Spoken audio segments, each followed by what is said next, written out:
सर्वे सखी जीवन जोवाने चालो रे शेदरियुमान आवेलो टकंतो लालो रे एनी शोभे मुखे वर्णा विनो गाय रे जेने निगम नेति नेति करी गाय रे सर्वे सखी जीवन जोवाने चालो रोजे घोड़े राजेश्वर बिराजी रे छवि जोय कोटिक कंदर्प लाजर सर्वे सखी जीवन जोवाने चालो रे मरिया आवे महामुनि ना वृंद रे तेमा शोभे तारे विद्यो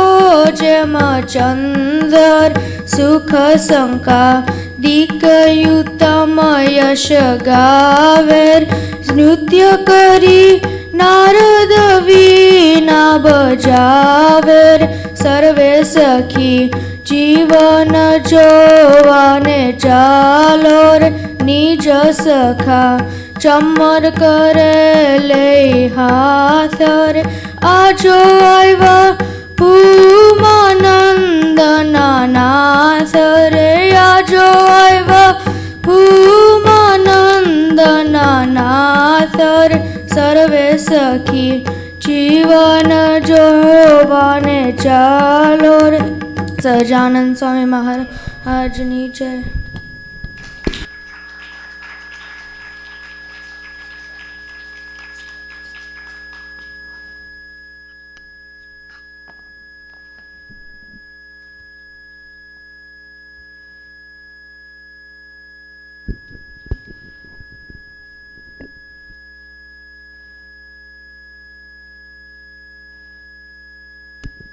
Join your hands together as we start the prayer.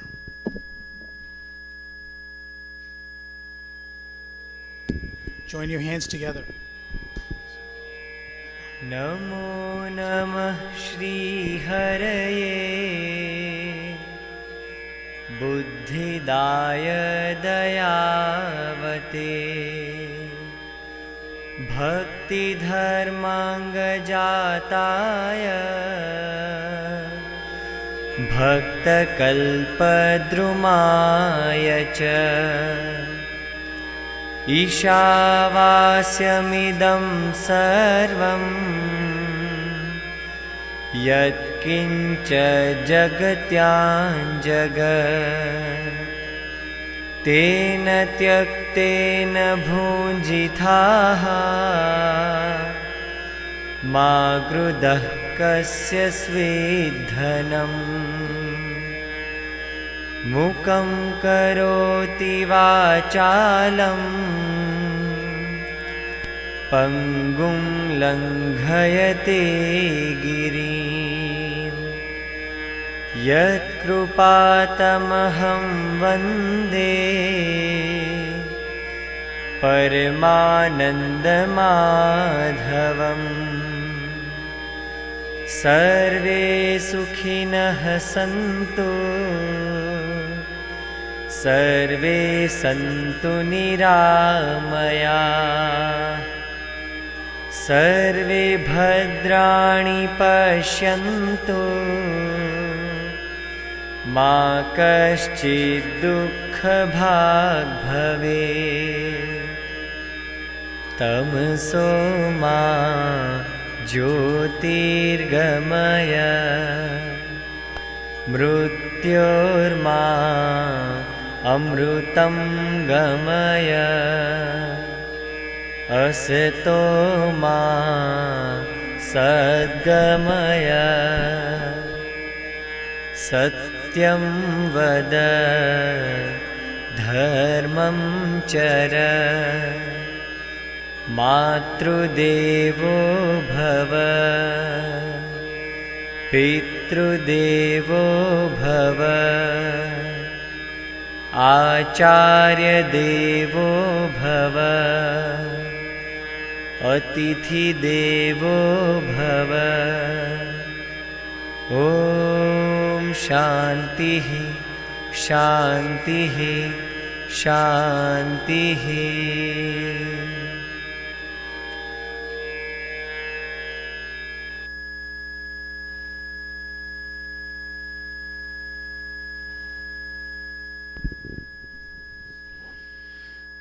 We're going to start with a video. It's only 4.5 to 5 minutes long. It's important that you pay attention and watch the video and listen.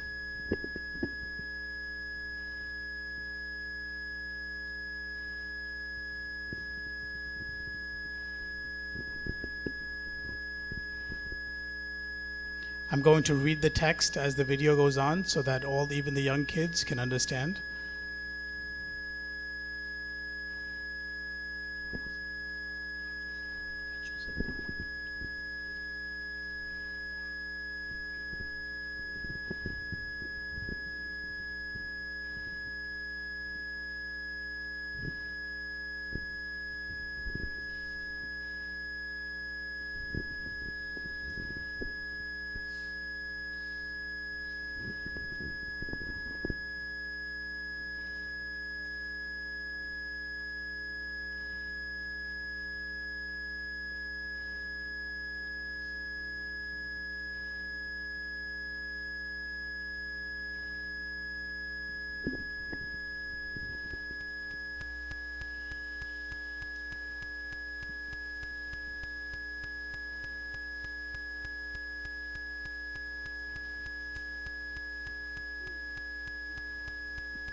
Two sisters around 5 and 8 years of age were accustomed to going to the candy store on Saturdays. As they were returning home, the oldest sister began to feel sick and could not walk anymore. The street was lonely, filled with workshops and factories. Not a person was in sight.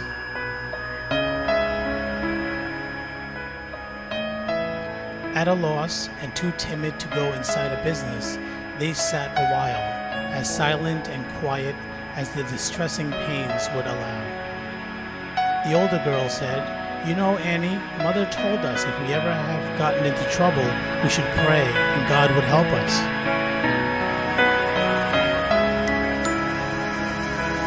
On the sidewalk were these two little children on their knees asking God to send someone to help them home. As the simple and brief prayer ended, the girls waited for the answers to their prayers.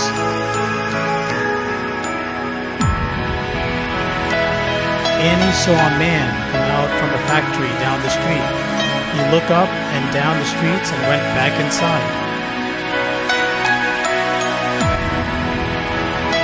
"Oh, sister, he disappeared," said Annie. "Perhaps he is not the one God is going to send. If he is, he will come again," said Annie. "Oh, I see him again, this time with his hat on," said Annie. "He comes this way. He walks slowly, looking around on every side." The man says, "Oh, children, what is the matter?" "Oh, sir," said Annie, "sister here is so sick she cannot walk and we cannot get home." "Where do you live, my dear?" "At the end of the street. You can see the house from here. I will take you home, said the man. Annie ran around the house to tell her mother that there was a man at the front door, wishing to see her.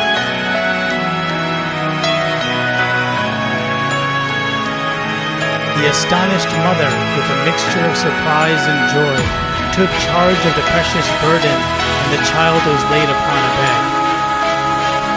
The mother thanked the man, saw he was still standing there, and said, "Would you like me to pay you for bringing my child home?" "Oh no," said he with tears. "God pays me. God pays me. I would like to tell you something, but not sure how to say it.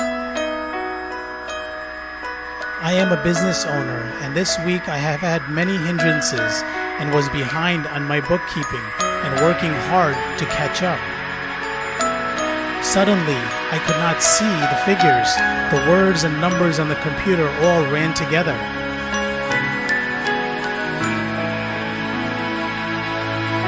And I had an impression on my mind that someone in the street wished to see me.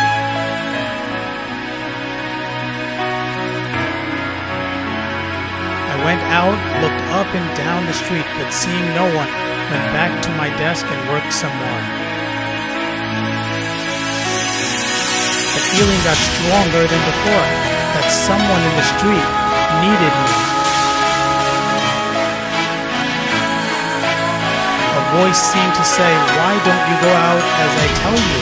There is need of your help." I took my hat and resolved to walk outside till I found out whether I was losing my senses or there was a duty for me to do. I walked some distance without seeing anyone and was more and more puzzled till I came opposite the children and found that there was indeed need of my help. "I cannot understand it, madam."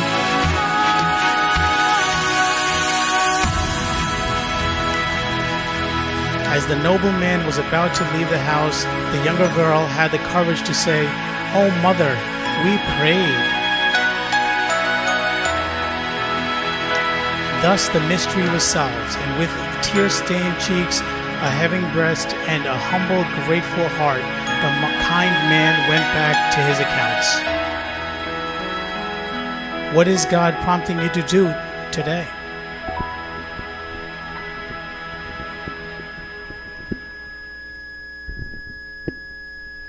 Jai Swaminarayan. What did we understand from this presentation?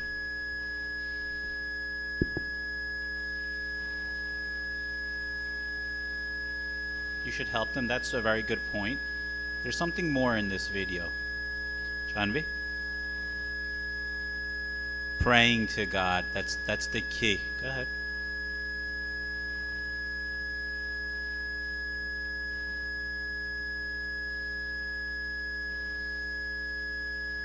You should pray to God. So today's presentation is on the power of prayer.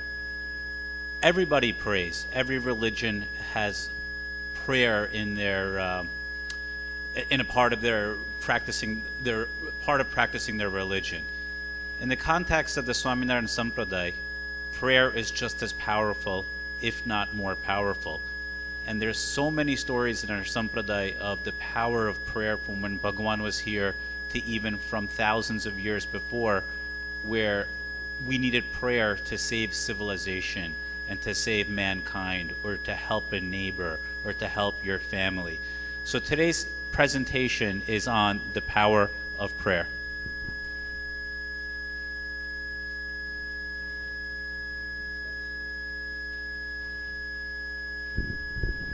In addition, I want to just say about the presentation that the one thing that I picked up from the presentation, and everyone can have their own opinions, is that when the mother must have been telling the children as they were growing up, they were still very young, but when they said that whenever you're in trouble, whenever you need help, always ask God. And they took that to heart. They knew, they had that sense of devotion, that sense of understanding, that strong connection to God from the inside, that told them that when they really do need help, if they pray, God will be listening. But it's important to understand that sometimes God might not grant you your wishes and help you in the way you think it might happen, but it he might be able to help you for your betterment that you might not even be able to understand. Maybe someday down the road you will see how it benefited you, or maybe you won't be able to. But your devotion to God should always be strong, and you should always understand that God is listening. God listens to all our prayers. What we see here is a murti of Bhagwan. It's not just a murti of Bhagwan. You guys know we just had we had a Pran Pratishtha about 4 years ago, and when according to our ancient scriptures and texts, when a murti is installed into a mandir like this, there is certain vidhis and based on the scripts that they have to do, which is called Pran Pratishtha.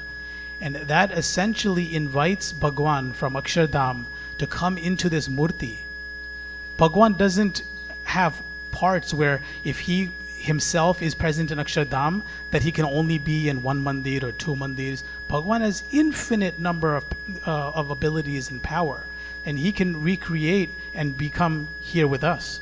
So when you pray to Bhagwan here, that's why when Rahul uncle was saying earlier, when you come into the hallway, into this prayer hall, into this house of worship, we should respect Bhagwan, because Bhagwan is here, and Bhagwan does see everything we do. And you know what? I want you guys to pray to Bhagwan. When you come here, if there's anything that's on your mind, if there's some obstacles that are in your way, you might have exams that you're taking, and if you work hard, Bhagwan will help you. But yes, it doesn't mean that you don't study and you come here and say, Bhagwan, I want A's, straight A's, and then you goof around and don't study. No, that's not what that means. Bhagwan wants to see how much you're willing to do your part, and Bhagwan then does his part. I want to tell everyone a quick story. It's real, it's true, it's something I experienced. When I was in India, I had gone back to spend some time with Jogi Swami, and Jogi Swami's picture is over there on the far wall, which you guys can see. Bhavesh uncle will point out to Jogi Swami's picture. He was a very old saint here at the Gurukul. He resided in Rajkot most of his life. He was from a nearby village. So that was a Swami that I felt very close to. And I would go to spend time with that Swami every summer. During my summer vacation, I would go and spend time with him. I remember this one particular instance that I will never forget. It was the middle of the summer, and we're sitting in the back of the Gurukul under a badam tree. You know almonds? So there was a tree, an almond tree, and Swami used to sit under the almond tree. There was a small pillow, and on the pillow was Thakurji, just like that, a Thakurji like that, which is Swami's puja, and he does pujan for that Thakurji, does Abhishek in the morning, bathes Thakurji, and he was doing mala in the back. And then Swami, there were a couple of Hari Bhagats and a couple of devotees sitting around as well, and I was sitting next to Swami. Middle of summer. In India, it doesn't rain in the middle of summer. It only rains, there's a season for raining, and it's in the monsoon season. So Swami was looking up at the sky, and that one Hari Bhagat said, Swami, what are you looking at? And Swami said that, I'm looking for the clouds. It's supposed to start raining soon. So that Hari Bhagat said that, Swami, you're getting old, you maybe you don't realize we're in the middle of the summer. It's not going to rain in the middle of summer. And Swami told him, then you know what, you go inside and do danvat, and you can go on your way, do darshan, and you can leave. But it is going to rain. It's in the middle of summer, but it will. All the farmers in the surrounding areas are all struggling. Their crops that they have farmed and sowed are all dying because we all need water. The crops need water to grow and sunlight, not just sunlight. But it wasn't the rainy season. So then, before that Bhagat even probably made it to the outside gate of the Gurukul, it started pouring rain. And I witnessed this with myself. In the middle of summer, there were no clouds, and all of a sudden the clouds started forming out of nowhere, and it rained so much for about 45 minutes. And then Swami was outside, and he bathed, all the santos came, and it was a miracle. And then Swami said afterwards, Swami said that I told Indra, and the goddess of rain and weather, and told him that, listen, all these, the god rather, not the goddess, but he said that all these keruts and all these farmers are struggling. I need it to rain today. So could you imagine how close that Swami was to Bhagwan, that he was able to dictate when to make it rain? That happens not because Swami had all these wonderful ashirwads from older santos and Maharaj himself, but Swami never doubted God. Swami did their mala every single day. He did Nishkam Bhakti every day, which means that he was just doing Bhakti to make Bhagwan happy. That was his only goal, to make Bhagwan happy. So that's why when we do in the morning, we do our puja, we do our prayers, we do our danvats. Sometimes we think Bhagwan's not looking. Sometimes we do Ekadashi, sometimes we don't. Bhagwan's looking all the time. And Bhagwan becomes happy on you when you do these things. And when you need help, Bhagwan is always there to stand by your side and help you with whatever you need help with. So that's something that I wanted to share with all of you, that sometimes we hear these stories, but when you experience something like this, it changes your entire mindset. And I wanted to share that with you so that when you guys do pratna, always remember the smallest little you don't have to do hours and hours and hours of mala. How many people wake up in the morning and do puja here? Okay, that's about half of you. The other half maybe do it on weekends.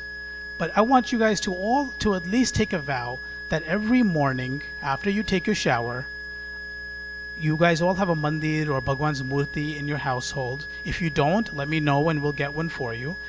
You don't have to do a big puja. You don't have to do a long puja. Start with doing 2 malas a day. Start with doing 5 malas a day. Maybe do 2 dharnavat a day. And then pray to Bhagwan, saying, Bhagwan, you can wake Bhagwan up in the morning. You can, and the wonderful thing about Maharaj is that you can do Mansi Puja. You know what Mansi Puja is? How many people know what Mansi Puja is? That's great. So you can close your eyes and you can picture Maharaj waking up in the morning, and you can see Maharaj wearing his night dress. You can see Maharaj getting up, and then Maharaj going to the bathroom, and you give him he has a toothbrush, and he's actually brushing his teeth. You could see picture these things. And when you picture them with your true heart and devotion, Maharaj accepts that. And Maharaj can actually, as if you actually were there, and as if actually you gave Abhishek to Maharaj. Who was here 2 weeks ago when we had the Gansha Maharaj's murti here, and then all the different colored juices, and we had done Abhishek, right? You picture that in your mind. You have a mental picture of your mind, and then you think of Bhagwan standing there. You have all these different colored juices, and you see Bhagwan changing colors.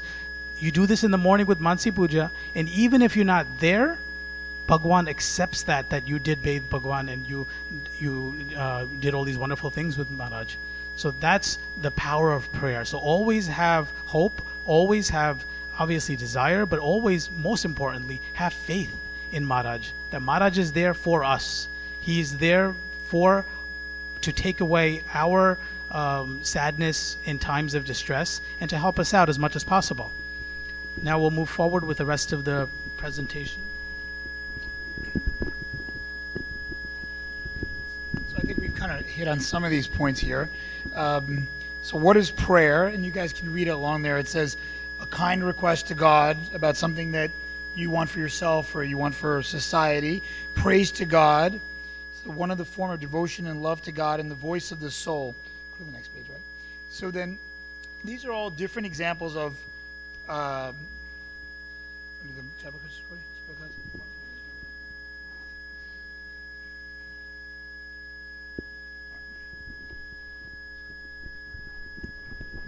So these are 2 quick examples that we can look at. There's many, many examples, but we're going to discuss 2 of them real quickly.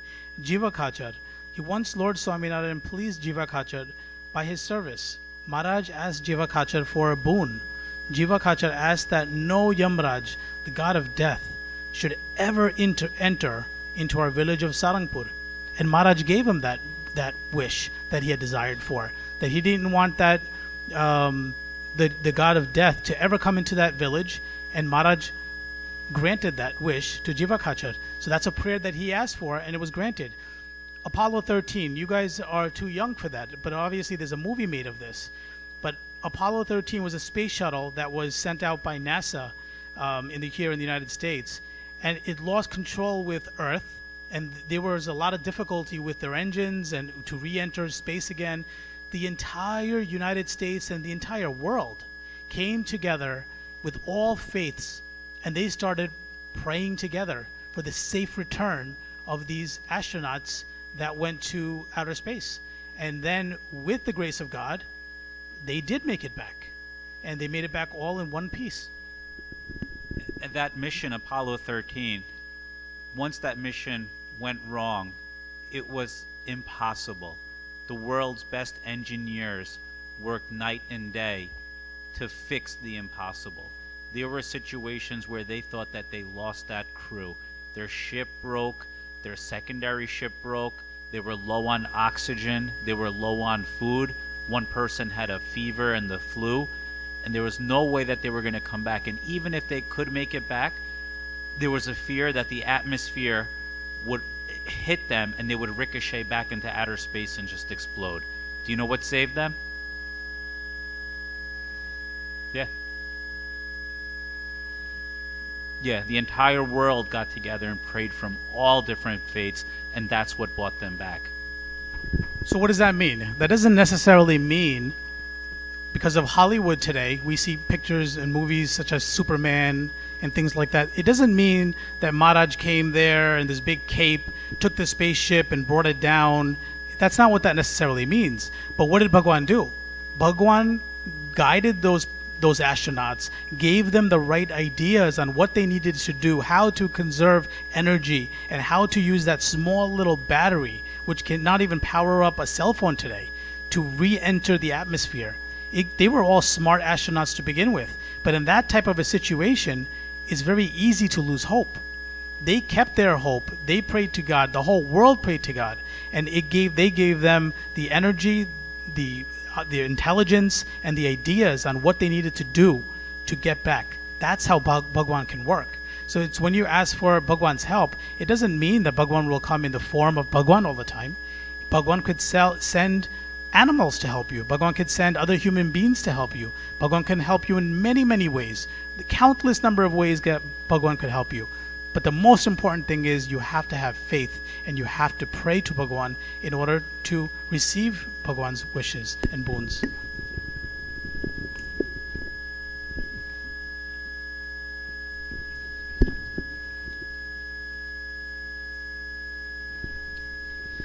So I think this page we just talked about, right? Which is your prayers should be true and they should be wholehearted. So someone, give me a definition of what a truthful prayer or a wholehearted prayer would be. Anybody? What is someone praying for? Anybody? Tell me, what are you praying for? Yeah. Tikkun Akshadam? Okay. What else are people praying for? What are you praying for? It's all right. What is everyone praying for? Who's praying for the Giants to win tomorrow night? Okay. So a lot of kids are praying for the Giants to win tomorrow night. So I think one of the things that we want to leave with you is that the truth in wholehearted prayer is whatever you want. In our religion, in Swaminarayan Bhagwan, you ask Swaminarayan Bhagwan for it. So when Sanju and I were younger, Sasi Maharaj used to come to our house, and Ghanshyam and Rahul were probably there as well. And Sasi Maharaj used to say in the Katha, when you get older, you guys will understand this in Gujarati. And all the Mota Santo, they are Mota because they believe this, right? They believe that whoever they're going to ask for, they're only going to ask one person for that stuff. So when Sasi Maharaj started the Gurukul, he only said, I'm going to try to make God happy. And he always had one rule, he would never ask anybody for money. So you know that to build all the Gurukuls and all the things that we've done in the Sampradaya, in all the Sampradayas, it costs money. But Sasi Maharaj always felt, and he has a lot of stories, Raju's always told a lot of these stories to in India, about when he does the yagnas and things like that, right? That he wanted to make God happy, and he would ask God for something. He said that I'm wearing whose clothes? I'm wearing God's clothes. And if God wants to do it, he's going to do it. And that, if anything anybody wants, you can ask God for it. And if you ask God for it, like Ghanshyam Uncle said before, it doesn't mean you're going to get it. You might not get it. But whatever's right for you will happen. right? And so I think when this page here is that God exists, God's ultimate Savior, is if you have a clean heart and you have a right devotion and you correctly are praying, God will answer those prayers. Right? So the next page I think is different. Yeah, and also it's important how not to pray. So if you guys are studying hard for an exam, and would you pray for, I hope everyone else fails? Would you pray for that? No, right? That's not a prayer you want to. You don't want to pray for someone else to get dukhi, or someone else to suffer, or someone else to get hurt. Or if I want to win a soccer game, do you pray that the other person breaks a leg? No. You don't do that, right? Let Bhagwan figure out how to move forward. Maybe you needed to, sometimes there's a game that you wanted to play. You don't know the other team. Maybe if you're praying for something like that, this is just an example. I don't want you to go home and start praying that your team starts winning all the time. But the idea is that if you go home, if you're playing and if your team for some reason loses, you're winning all the games, but your team loses. But maybe that other team never won a game. Maybe that team lost their morals, they lost their hope, they lost their desires, they completely lost hope.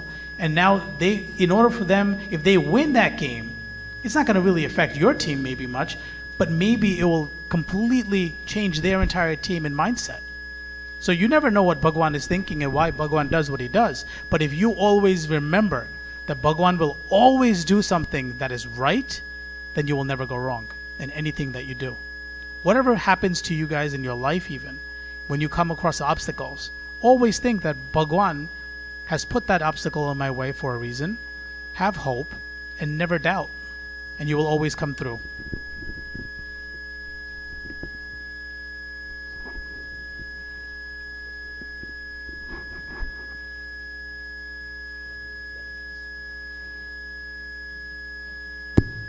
So these are the different examples we've sort of alluded to. Puja is the first one on here. And why do we think puja is probably the most important of all of these? Yep. Good. Why do you think puja is the most important?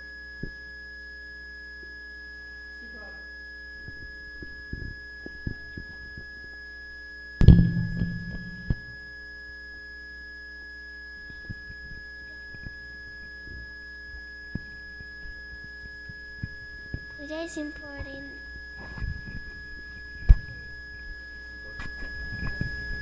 Because puja is important. Do you do puja every day? Okay. So you know it's important. Excellent. So one of the things, as you guys know, we've done the shibirs and even through the whole year, we're really pushing on puja first. How many people a year ago were doing puja? Not right now. 1 year ago, how many people were doing puja? One, two, every day a year ago. So less than 5, 6 people, right? And how many people now are doing puja? All right, so I think Ghanshyam asked that before, so it's at least triple, 20, 25 kids, right? Something like that. And so the reason that puja is so important is it's every day, and it's really the first thing you're doing in the morning, right? Versus checking whatever you're checking, scores or whatever else you check in the morning. It's the first thing you do in the morning, and it's really the way you talk to Bhagwan, right? And so that's why puja, and I think Ghanshyam said it before, Mansi puja, you can do that anytime. Right? Ultimately, you could do puja the whole day. You could do it Mansi Krita, right? But puja, sitting down and doing it, is a physical commitment on your part to show Bhagwan that you love Bhagwan and you're taking time out of your day to do it, right? So how long should we be doing puja for in the morning? Who does puja right now? How long do you do it, John?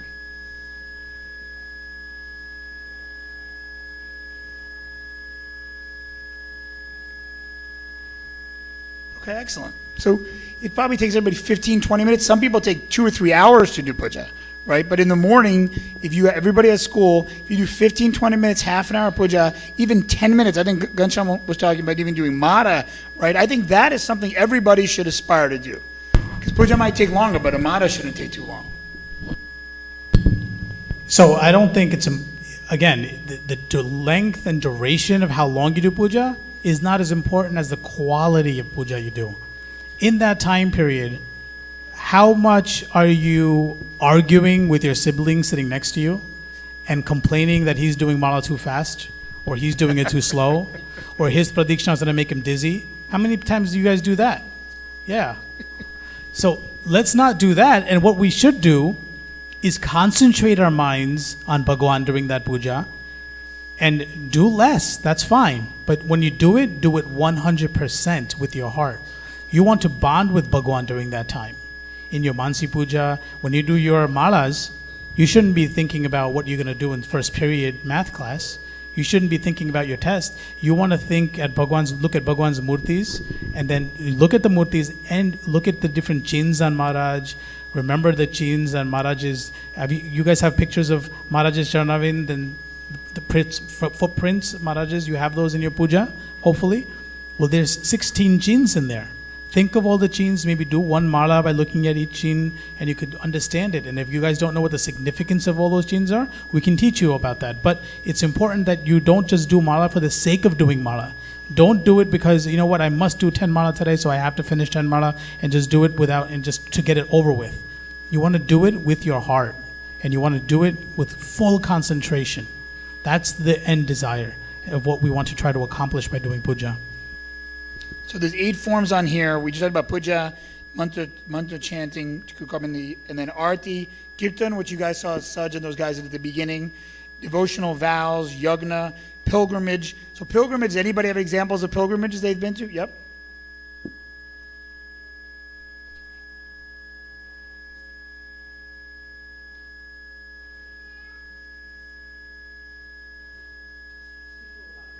Hey, what do you say? In the forest without food or anything to eat or drink. Yeah, so that's Nilkanvarni, the example you're bringing up, which you probably learned in your class. So Nilkanvarni, when he did that, was ultimately when he went into the forest, he didn't have any food, he didn't have any clothes, he didn't have anything. For us, luckily for us, we can be fully clothed and we can still have pilgrimages, right? So for us, when you come to the Gurukul, for all of you, that's considered a pilgrimage. Because you're in your life right now. A lot of you guys, I know the older kids, have pressures in their class to study, to take SATs, other exams. But when they come here, it is a form of pilgrimage. They are sacrificing their time to come here, just like the rest of you are all doing, right? So you're fortunate that in your pilgrimage, you get to come here and you get to eat pizza in the afternoon, right? That's pretty good. Or pasta. I guess it's pasta today.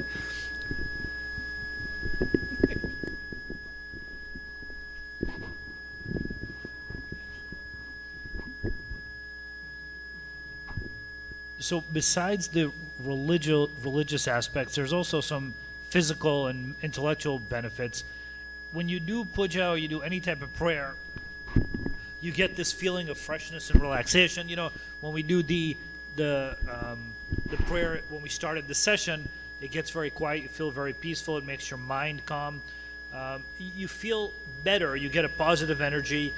And this has been studied. People that pray, that do dhyan, that do yoga and everything. We started with yoga before the session.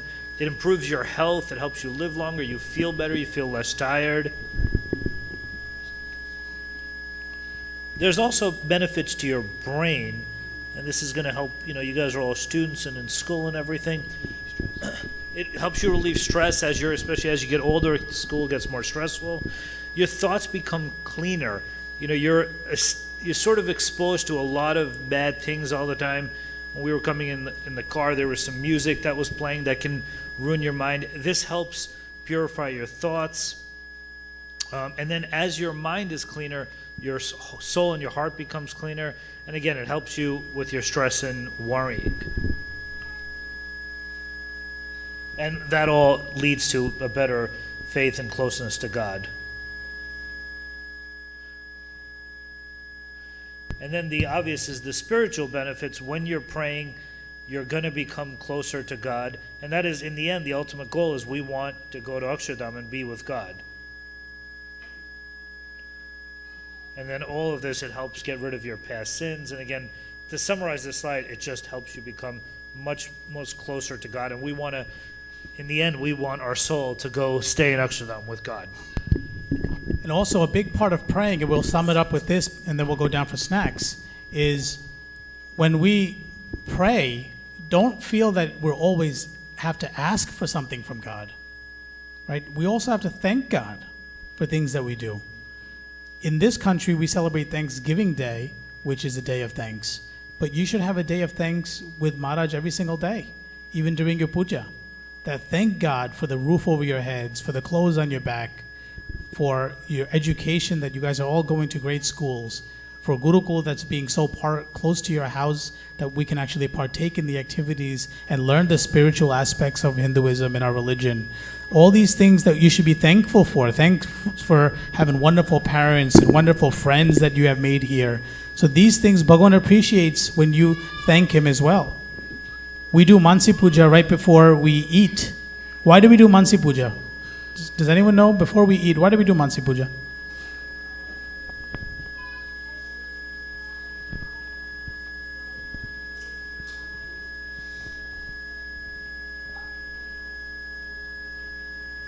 So when we eat, we always think of God. I think Janvi said that because we're thanking God for our food, and we're also giving Bhagwan food first, and what we're eating then is prasad then.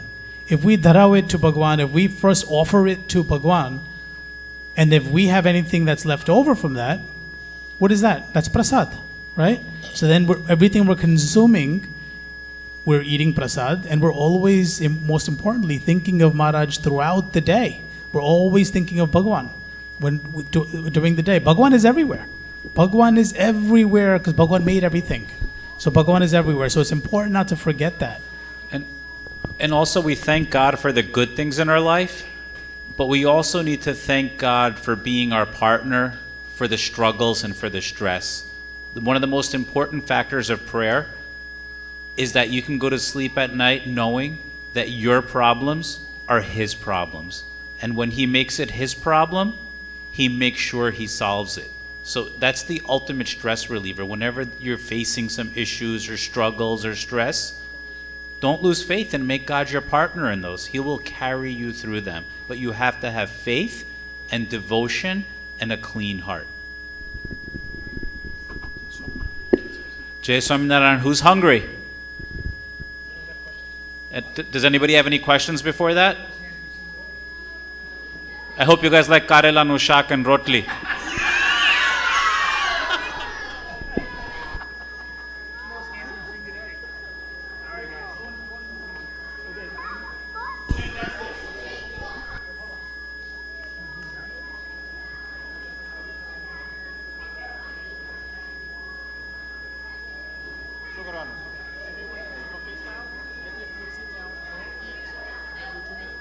Mansi Puja together, and then you guys eat. Okay, guys, can I have your attention?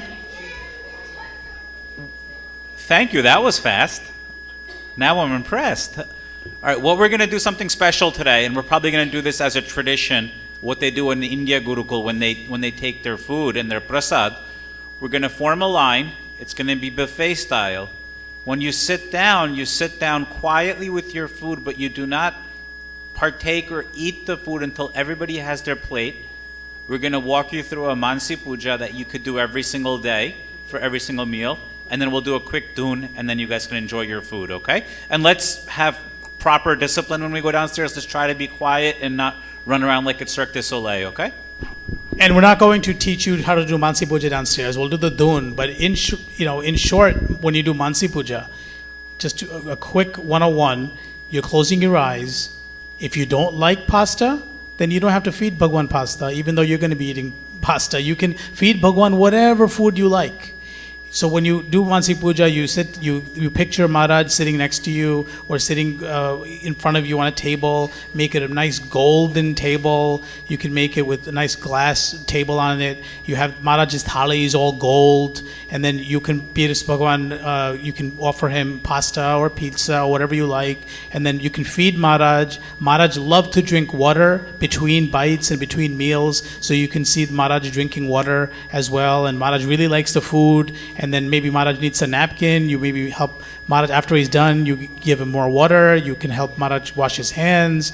So these are the type of things that you want to picture. It's based on your creativity, however you want to feed your Maharaj and your Bhagwan. So this is how we do Mansi Puja. There's no time period that it has to be 2 minutes, 3 minutes, 4 minutes, 5 minutes. It depends on how much devotion you want to show to Maharaj and how quickly you want to feed Maharaj. So that it all depends on you. So we'll go downstairs, form a line, Keep very quiet lines. Get your food, sit down. Do not taste or eat your food first. Do your Mansi Puja when we tell you to. Then we'll do a quick 1-minute dun, and then you may start your prasad. Jai Swaminarayan.